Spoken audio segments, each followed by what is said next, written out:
Welcome to your Vamuz camper. We're going to run you through everything you need to know for your upcoming hire.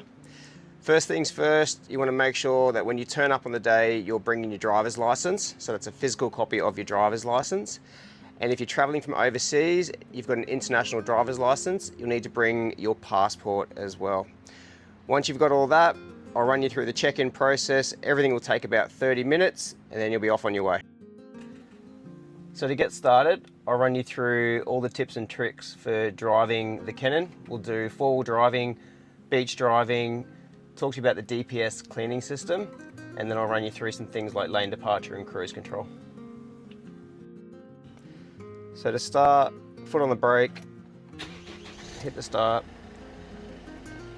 Now when you want to do four-wheel driving, so low range four-wheel driving off-road, you want to have your foot on the brake, the car in neutral. Once it's in neutral, you can move your selector into the 4L, which means 4 low, and then select drive or reverse, depending on which way you want to go. That's it. And then to take it back out, into neutral, and then just back to NOR. Now when you're driving along the beach at low tide, so you're on hard sand, you don't need to drive in 4 low, 4-wheel drive. You can select this cross-country expert mode. So to do that, hold that button down for 3 seconds. You'll see on the dash up here, there's now a little orange exclamation, and it flashed up cross-country expert mode. To turn that off, you just want to push that button once, and that'll take that off. Now every time you hop into the car, it's going to turn that cross-country expert mode off. So if you park up at the beach, you need to make sure you turn it back on. Now the Canon will automatically select lane departure every time you turn the car on. To turn it off, start with this button, lane departure, support, and then select it off. If you want it on, back on as well. Sometimes when you're driving, the Canon will do an automatic DPS cleaning. It'll flash up on your dash a yellow sign that looks like a wind blowing. If it does this and it's in the middle of a cleaning cycle and you pull up to a service station to refuel or a grocery store to do your shopping and it's still going through that cycle, just leave the car running until that cycle stops. Should only take a minute or two for it to stop. Sometimes if you turn it off during a cycle, you'll have to go through a whole manual cleaning process, and that can take 15 to 20 minutes. So just one thing to be aware of. Now the Canons are a little bit funny. They don't like you going through the digital display if you have cruise control on or the lane departure on. So if you want to turn the lane departure off, so for accessing things like tire pressure, when you're inflating, deflating the tires, you can now access it through this little control panel here. Now it will switch off if you've got lane departure on or you've got the cruise control on, so just remember that one. And last thing while you're driving, cruise control, so press cruise and then set, and then you can do a cruise with a lane departure assist in there as well, or press it one more time to turn it off. That's it. When you pull up to your campsite, everything you need to set up your rooftop tent and your awning are going to be found in the back toolbox. Little hint, if the car's on an angle, give it a little shove forward, and then that way you can get it out.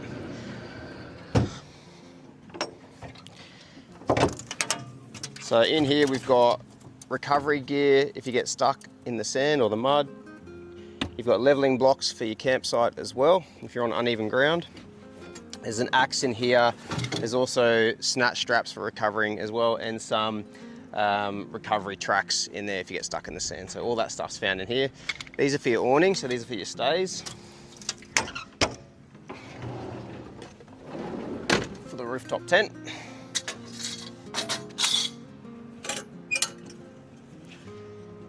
So when you pull up to your site, unlatch your tent, give it a good shove.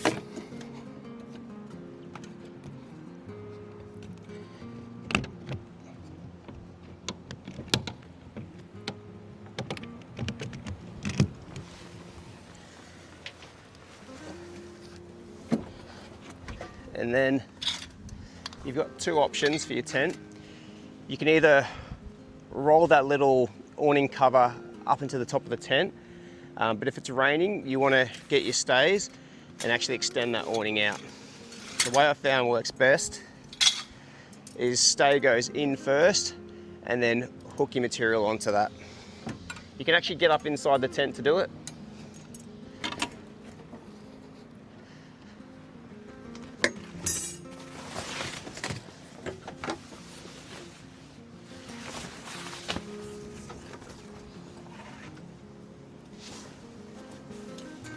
So from here, stay goes in first.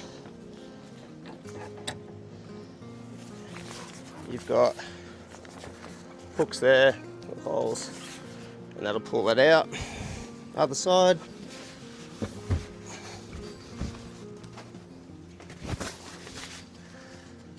So stay in.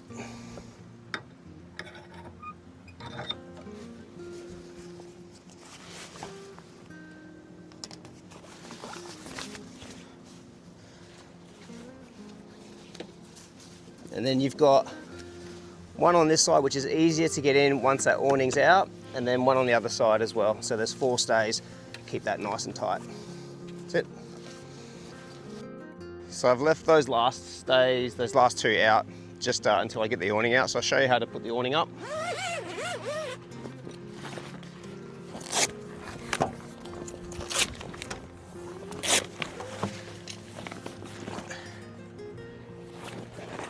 So, just going to fold it out, make sure you move that cover back. So grab your ratchets, you want to keep a hold of the actual ratchet bit.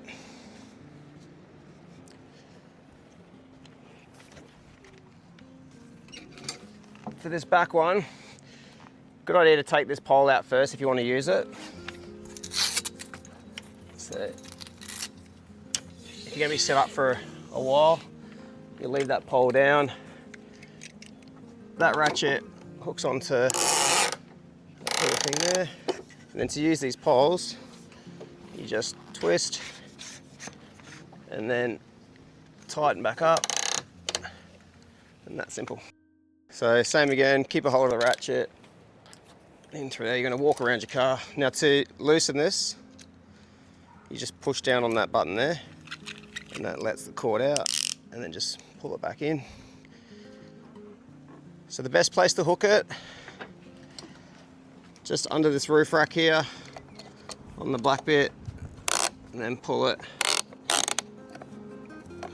Don't over tighten it, just because they're a bit of a pain to get off if you do it too tight. So you want it taut so that, you know, it stays stable in the wind, but not overly tight on that. So your last 2 stays are a little bit easier to do from inside the tent once your awning's already out. So same again, press that one in there, grab the material, and that'll keep that nice and tight off there. That's it. So this D-zip here is great for accessing the rooftop tent. It does let a bit of water in, so if you get some heavy rain, don't leave anything set up here that you don't want to get wet. Yeah, but great for getting access up there. Just roll it up so you don't slip on it when you're trying to get back down, and then make sure you do this up before you pack your awning away. Just makes it a little bit easier for rolling it up. So the pack up, just going to do everything in reverse. Doesn't matter which side you undo first, but twist your poles, pop them back up. Want to sit under there.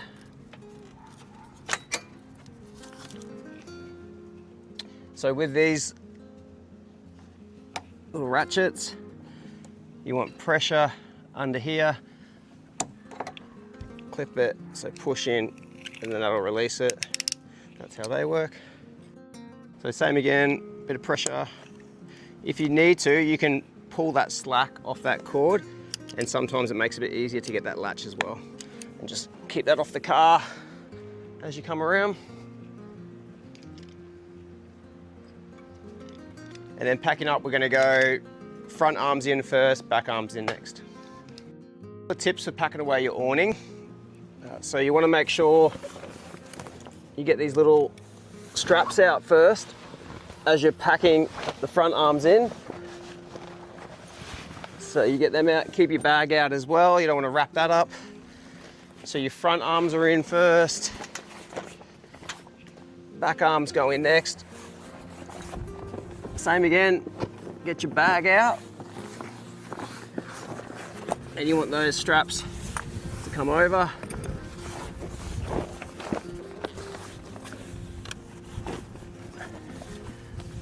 Once they're out, you're going to start rolling the triangle from this side. So make sure all your material is spread out.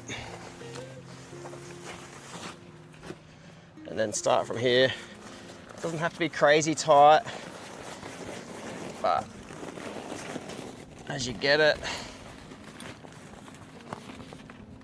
this part you do want to give it a good tight fit up there.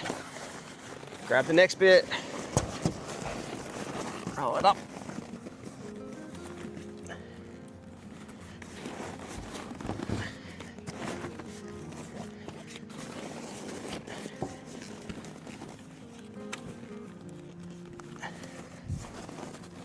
And then should fit pretty easily in that bag. We keep the ropes tucked up in there so they're easy to find if you have to set up in the rain really quickly. And that's it. So when you're packing your rooftop tent down, it's a good idea to leave each of the side windows half open. That way when you go to close it, you won't get a big build-up of air pressure. So we keep front one open. You can do the fly screens up, that's fine. But keep the side windows open. You've got these straps you can pull down on. I'm at a bit of a weird angle on the driveway, so it's more difficult to do here than when you're out camping, but you want to come down. You've got an elastic strap here to keep those flies in, the fly in, the awning. So keep them up nice and high, and that'll keep that material in, and then as you come down, good idea to do it with a partner, someone to help you, so that way you can keep all the material in. Super important to make sure all the material's tucked in on each of the edges, so that if you do get some rain while you're driving, it can't leak in through under these rubber guards here. So tuck all the material in. Make sure your latches are open so they don't block it. And then once that's down, it's just a bit of pressure, and then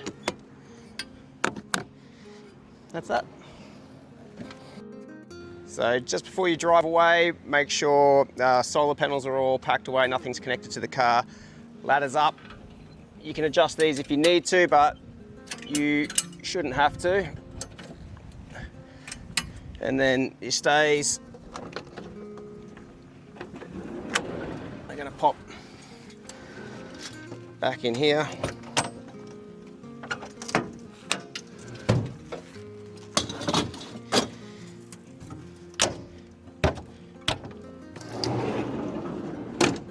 That's it. So you've got a voltage meter on there to tell you how much power is left. So the top range of that will be just above 14 volts, and when you get down to about 11 or just above 11, your batteries are getting pretty low. So the car charges 3 ways. So one is the DC to DC charger, which is this one here. So every time you're driving, your battery is recharging. I'll show you how to plug the solar in. So the solar, get your panel, your solar blanket, remove that one, which is the one furthest or closest to you, and then just pop your solar up into there, and then you can move that panel into the best sun. And the last way you can charge it, your battery, is if you're at a powered site. We've got a battery charger in here as well. So all you need to do is connect this one here, unplug that, connect it. You're going to run your battery charger into the power of the site, And then you can actually connect this to a Bluetooth app on your phone if you want to see how it's charging, or just leave it plugged in overnight. You're fine to use all your power as it's plugged in as well. So, and that'll charge you back up in about 5 to 6 hours, back to full charge. Up here you've got cabin lights, which will stay hooked up the whole time. This plug here is for the fridge, that's why it's labeled fridge. You've got a USB that powers your awning lights, so they actually come out of a plug here. So just make sure you pack these away when you're packing the awning up, so they'll plug up into there to give you some light at night. The fridge will stay on the whole time. There's nothing you need to do. If the fridge isn't staying cold or hasn't got power to it, there's a couple of things you can check. So you can just do a reset. You can power off and then just power it back on again. You can try that one. There's also a fuse located on these cigarette lighter plugs, so it could be a fuse that's blown if the fridge isn't working. There's also another connection for the fridge. The fridge connects up to an Anderson clip up on the ceiling there. Sometimes when you're putting the table away, you can disconnect that. So if the fridge isn't working, make sure you check that one, check the cigarette lighter, and then check on the fridge as well. So I'm going to show you how to use the jet boil, which is great for making coffee, boiling water for tea. You can actually cook meals in here as well. So you want to unlatch that, screw the gas canister on. Now the way it should work, obviously fill this with water as much as you need. Goes on top. You should be able to turn your gas on and ignite it, but sometimes that spark won't get it. So grab a lighter. We've got another one here, just out of the wind, so gas on. That's it, and that's boiling water there. So you've got this pretty nifty coffee adapter here as well. So once you've boiled your water, you want to dump about 3 tablespoons of ground coffee into here. Pop that on, let it sit for about 3 minutes, and then plunge your coffee, you're good to go. So for your camp cooker, you've got these little butane canisters. You line the notch up so it fits. Now if this is turned on and you try and lock it down, it won't work, so make sure that's off. Then you can lock it. Once it's locked, it's going to be a little bit hard to see in the sun here. You've got your barbecue plate in there as well. Plastic nice and far away from those flames. So that's locked in, and then to ignite, just turn it on. That's it, that's simple. Same for both sides. When packing this away, back in the box, your barbecue plate goes face down, otherwise it won't fit. That's it. Your camp will come loaded up with a little camp kitchen, so things like coffee mugs, sharp knives, tongs, peeler, little storage containers, cutlery, plates, bowls for everyone, washing up stuff, a clothesline, and some pots and pans. So everything you need for cooking, preparing meals while you're away. So if you made it this far, thanks for watching the whole video. If you have any questions about the camper van setup, pack down, using any of the equipment, hopefully it's all covered in the video, but feel free to reach out to us as well. Messaging through the app is probably your best way to communicate with us, just because we have 2 of us that pick up the app. We know that you might not have 5G or 4G to be able to use the app, so you can text message if you need. And also, if you're an international, sometimes getting access to the app can be tricky, so feel free to WhatsApp as well. But just keep in mind that if it's a WhatsApp or a text message, it only goes to me. Anything to do with damage or any issues you're having with the camper, please put that through the app as well, so that way Camplify have access to that. Thanks so much for hiring, and have an amazing trip.